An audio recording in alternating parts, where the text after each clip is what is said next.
ಹಳೆಯ ಚಿನ್ನದ ಒಡವೆನ ಅಧಿಕ ಬೆಲೆಗೆ ಮಾರಬೇಕೆ? ಅಂದ್ರೆ ಆಟಿಕಾಗೆ ಕಾಲ್ ಮಾಡಿ 8880300300. ಅಟ್ಟಿಕಾ ಗೋಲ್ಡ್ ಕಂಪನಿ ಕಾನೂನನ್ನು ಪರಿಪಾಲಿಸುತ್ತವೆ.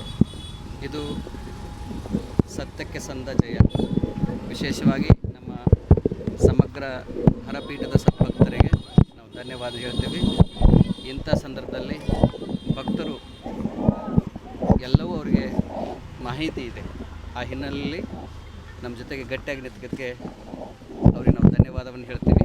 ಪ್ರಮುಖವಾಗಿ ನಮ್ಮ ವಕೀಲರಾಗಿರುವಂತಹ SV ಪಾಟೀಲರು ಭಾಳಷ್ಟು ಹಗಲು ರಾತ್ರಿ ಅನ್ನದೇ ಈ ಒಂದು ಕಾನೂನಾತ್ಮಕವಾಗಿ ಎಲ್ಲ ರೀತಿಯಂಥ ತುಂಬ ಅದ್ಭುತವಾಗಿ ಅವರು ದಾಖಲೆ ಒದಗಿಸಿ ನಮಗೆ ಸತ್ಯಕ್ಕೆ ಸಂದ ಜಯವಾಗಿದೆ. ಅವರಿಗೆ ನಾವು ಧನ್ಯವಾದ ಹೇಳಕ್ಕೆ ಇಚ್ಛೆಪಡ್ತೇವೆ. ವಿರೋಧಿಗಳಿಗೆ ಏನು ಹೇಳಕ್ಕೆ ಬಯಸ್ತೀವಿ? ಅವರೆಲ್ಲರಿಗೂ ಒಳ್ಳೆಯದಾಗಲಿ ಅಂತ ಬಯಸ್ತಾರೆ. ಅಲ್ಲ, ನಿಮ್ಮ ವಿರುದ್ಧ ಷಡ್ಯಂತ್ರ ಮಾಡಿದ್ರು ಅನ್ನುವಂಥ ಆರೋಪ ಕೂಡ ಸುಳ್ಳು ಆರೋಪಗಳು ನೋಡಿ, ಅಖಂಡ ಭಾರತದ ಇತಿಹಾಸವನ್ನು ನೋಡಿದಾಗ ಹಿಂದೂ ಧರ್ಮದ ಬೆಳವಣಿಗೆಯಲ್ಲಿ ಯಾರೆಲ್ಲ ಹೋರಾಟವನ್ನು ಮಾಡಿದ್ದಾರೆ ಅವರಿಗೆ ಈ ರೀತಿ ಅಪವಾದಗಳು, ನಿಂದನೆಗಳು, ಟಿಪ್ಪಣಿಗಳು ಬರೋದು ಸಹಜ. ಅದು ಕಂಚಿ ಕಾಮಕೋಟಿಯ ಶಂಕರಾಚಾರ್ಯ ಹಿಡ್ಕೊಂಡು ಓಶೋ, ರಜನೀಶ್ ಅವರೆಲ್ಲರೂ ಕೂಡ ಈ ರೀತಿ ನೋವನ್ನು, ಕಷ್ಟಗಳನ್ನು ಕೊಟ್ಟಿದ್ದಾರೆ. ಈ ಇತಿಹಾಸವನ್ನು ಓದಿದಾಗ ಇದೆಲ್ಲ ಸ್ಪಷ್ಟವಾಗುತ್ತೆ.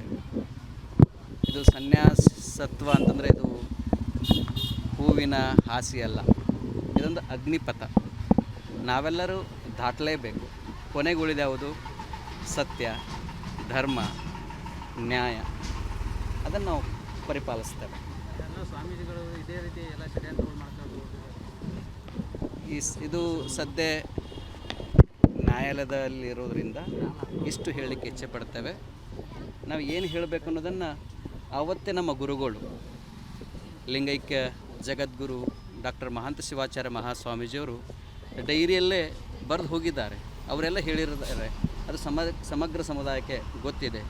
ಇಲ್ಲಿವರೆಗೆ ನಾವು ಪತ್ರಿಕೆಗಳಲ್ಲಿ ಅಥವಾ ಆಹ್ವಾನ ಪತ್ರಿಕೆಗಳಲ್ಲಿ ನಮ್ಮ ಹೆಸರನ್ನು ಬರೆದು ಕೊನೆಗೆ ಹರಿಹರ ಅಂತ ಬರಿತಾಯಿದ್ರು. ಆದರೆ ಕಳೆದ 8 ವರ್ಷದಲ್ಲಿ ನಮಗೆಲ್ಲೂ ಕೂಡ ನಾವು ಹರಿಹರ ಸ್ವಾಮಿಗಳು ಅಂತ ನಮಗೆ ಅನಿಸ್ತಾ ಇರಲಿಲ್ಲ. ಯಾಕಂದರೆ ಹರಿಹರ ಭಕ್ತರೇ ಬರ್ತಾ ಇರಲಿಲ್ಲ.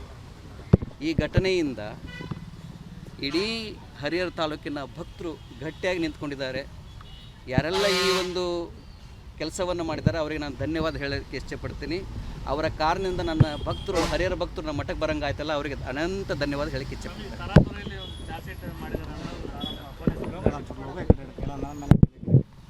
ಇಷ್ಟು ಹೇಳಕ್ಕೆ ಇಚ್ಛೆಪಡ್ತೇವೆ. ನಿಮ್ಮೆಲ್ಲರಿಗೂ ಒಳ್ಳೆಯದಾಗಲಿ. ನಾವು ನಮ್ಮ ಜೀವನವೇ ಇವತ್ತು ನಮ್ಮ ಗುರುಗಳು ಭಾಳ ಒಳ್ಳೆಯದು. ನಮ್ಮ ಗುರುಗಳಾಗಿರುವಂಥ ಸ್ವಾಮಿ ಶ್ರೀ ವೇದ ಭಾರತಿಯವರು, ಅವರಿಂದಲೇ ನಾವು ಯೋಗ, ಧ್ಯಾನ ಇವೆಲ್ಲ ಕಲಿತದ್ದು. ಅವರು ಇವತ್ತು ಮಹಾಸಮಾಧಿಯಾಗಿರುವಂಥ ಸಂಸ್ಮರಣಾ ದಿನ ಇದೆ. ಹಾಗಾಗಿ ನಿನ್ನೆ ಅಮಾವಾಸ್ಯೆ, ಇವತ್ತು ಅಮಾವಾಸ್ಯೆ, ಮೊನ್ನೆತ್ತಿನ ಅಮಾವಾಸ್ಯೆ. ಅವರು ಬರೆದಂಥ ಪುಸ್ತಕ ಸೈಲೆನ್ಸ್ ಅಂತ, ಮೌನ.